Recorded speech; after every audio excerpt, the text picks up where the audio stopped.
Good morning అండి. చూడండి, మనకి ఇలాంటి ప్రాబ్లమ్స్ కాంపిటేటివ్ ఎగ్జామ్లో ఇస్తే ఎలా చేయాలి.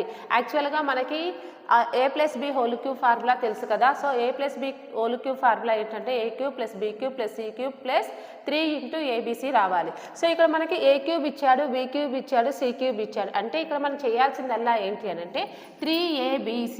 ఓకే, సో 3abc ఇది ఏమవుతుంది, ABC 3 into 13 into 8 into 5. Okay, so ఇక్కడ ఏంటి -8 ఇచ్చారు, -5 ఇచ్చారు కదా. సో ఇక్కడ ఏంటి మైనస్ ఇంటూ మైనస్ ప్లస్ అయిపోతుంది. 13 3s ఎంత 39 into 8 5s 40 minus into minus plus. So answer is C. Good morning అండి. చూడండి, మనకి ఇలాంటి ప్రాబ్లమ్స్ కాంపిటేటివ్ ఎగ్జామ్లో ఇస్తే ఎలా చేయాలి. యాక్చువల్గా మనకి A plus B whole cube formula తెలుసు కదా. So A plus B whole cube formula ఏంటంటే A cube plus B cube plus C cube plus